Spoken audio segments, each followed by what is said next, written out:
ఆధునిక వ్యవసాయం రైతన్నకు లాభాలు తెచ్చినా భూమి తల్లికి మాత్రం తేరని నష్టాన్ని కలిగిస్తోంది. అధిక దిగుబడులే లక్ష్యంగా రసాయన ఎరువుల వాడకం నేల స్థితిగతులనే మార్చేస్తుంది.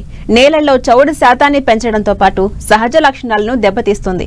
ఫలితంగా నీటిని నిల్వ చేసుకునే సామర్థ్యాన్ని సాగు భూమి క్రమంగా కోల్పోతుంది. అందుకే పచ్చిరొట్ట పైర్ల సాగుతో ఈ సమస్యల నుంచి గట్టెక్కవచ్చని తెలియజేస్తున్నారు యలమంచిలి వ్యవసాయ పరిశోధనా స్థానం శాస్త్రవేత్త డాక్టర్ శిరీష.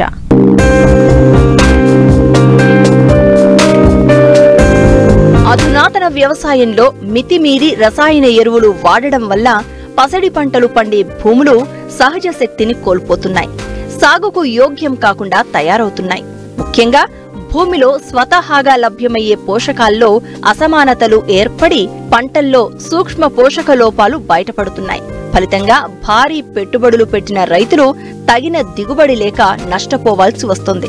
ఇలాంటి పరిస్థితుల్లో నేలలను పునరుజ్జీవింపచేయడానికి సేంద్రియ ఎరువులను వాడాల్సిన అవసరం ఉన్నది.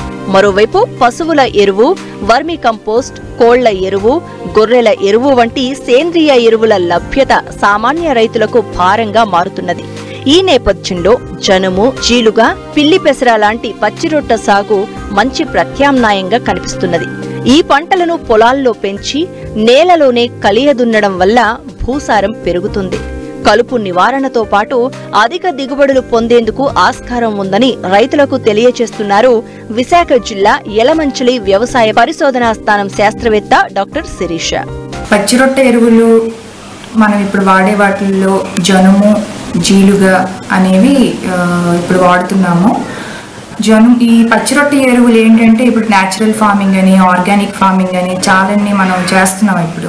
ఇప్పుడున్న ప్రెజెంట్ ఉన్న కండిషన్స్లో మన ఆరోగ్య రీత్యా కానీ భూమి చాలా ఆరోగ్యంగా ఉండడానికి కానీ ఈ పచ్చిరొట్ట ఎరువులు అనేవి చాలా ముఖ్యం. ఇప్పుడు వచ్చేది వర్షాకాలం. జనరల్గా వర్షాకాలంలో కానీ మీకు ఈ పచ్చిరొట్ట ఎరువులు విత్తనాలు జనుము కానీ జీలుగు కానీ ఎకరానికి మినిమం 15 కేజీలు, 10 నుంచి 15 కేజీల వరకు చల్లుకోవచ్చు. చల్లేసుకొని మీకు ఈ వర్షానికి బాగా ఏపుగా పెరుగుతుంది మొక్క. పచ్చిరొట్ట ఎరువులు వేసినాక 30 రోజులకి పూత అనేది జస్ట్ స్టార్ట్ అవుతుంది. అలాంటి టైం అప్పుడు మనం పచ్చిరొట్ట ఎరువుని భూమిలో కలిపేయాలన్నమాట. అది కరెక్ట్ స్టేజ్. ఆ స్టేజ్లో ఏంటంటే మీకు ఆ కాడ ఉంటుంది కదా, కాడ కూడా మెత్తగా ఉంటుంది అనమాట. అంటే మనకి నార రాదు. నార వచ్చిందంటే మనకి చివకడం అనేది చాలా కష్టమైపోతుంది. అలా కాకుండా మనకి ఆ బొడ్డు వచ్చే దశలోని పూతకి బొడ్డు పొడుస్తుంది కదా, ఆ పూత స్టార్ట్ అయ్యే దశలో కానీ మనం పచ్చిరొట్ట ఎరువుని కలియదున్నేయాలన్నమాట. పచ్చిరొట్ట ఎరువుల వలన ఆర్గానిక్ కార్బన్ ఇప్పుడు ఏదైతే మనకి చాలా భూముల్లో మనకు లోపం ఏదైతే ఉంటుందో అది చాలా వరకు కరెక్షన్ అవుతుంది. అంటే ఇంక్రీజ్ అవుతుంది అనమాట, ఎక్కువ అవుతుంది. కానీ ఇది ఒక సంవత్సరంలో ఈ సంవత్సరం వేస్తాం కదా అన్నీ సెట్ అయిపోతుంది అనుకోవడానికి లేదు. మనకి ప్రతి సంవత్సరం అంటే మే, జూన్ నెలల్లో కనీసం ఇది ఈ ప్రాక్టీస్ అనేది మనం చేసుకోగలిగితే మనకి ఒక 3-4 సంవత్సరాల నుంచి మీకు తెలియకుండానే మీకు దిగుబడి అనేది పెరుగుతుంది.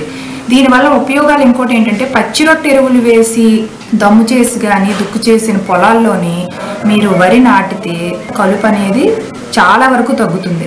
ఇంకోటి ఏంటంటే ఈ పచ్చిరొట్ట ఎరువులు వేసిన పొలాల్లోని మీకు చీడపీడలు కూడా చాలా తగ్గే అవకాశాలు ఎక్కువ. ఎందుకంటే యూరియా వాడకం కూడా మీకు చాలా వరకు తగ్గుతుంది.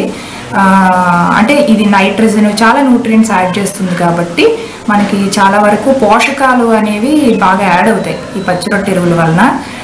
ఇది ఒక 3-4 సంవత్సరాలు మీరు కంటిన్యూస్గా ఇది ఒక ప్రాక్టీస్ లాగా ప్రతి సంవత్సరం చేస్తే మీకు 4-5 సంవత్సరాల్లోనే దిగుబడిలో అనేది చాలా డిఫరెన్స్ కనిపిస్తుంది. మీరు పెట్టుబడి లేకుండా కూడా ఈల్డింగ్ కూడా పెరుగుతుంది. ఎందుకంటే మనకి పురుగులు, తెగుళ్ళు సమస్యలు కూడా చాలా తగ్గుతాయి కాబట్టి దాని మీద పెట్టే ఇన్వెస్ట్మెంట్ కూడా మనకు చాలా వరకు తగ్గుతుంది. అదర్ ఎరువుల మీద వాడే ఖర్చు కూడా మనకి చాలా వరకు తగ్గుతుంది అనమాట. ఇది ఏ పంటకైనా పచ్చిరొట్ట ఎరువులు దీనికి ఈ స్పెసిఫిక్ పంటకనే కాదు, ఏ పంటకైనా సరే మనం ముందు వేసేసుకోవచ్చు. ఇంకొకటి ఇప్పుడు క్రాప్ రొటేషన్ అంటే పంట మార్పిడి చేసుకోవాలి అనుకునే వాళ్ళు కూడా ఒక పంట కోసేసినాక మనం పంట మార్పిడి చేసుకోవాలంటే ఈ పచ్చిరొట్ట ఎరువులు జనుము, జీలుగా కూడా వేసుకుంటే చాలా మంచిది. ఈ చౌడు నేలల్లో కూడా మనకి స్పెసిఫిక్గా అది చౌడు తగ్గాలి అంటే మాత్రం జీలుగు అనేది వేసుకుంటే మనకి చాలా వరకు ఉపయోగం ఉంటుంది.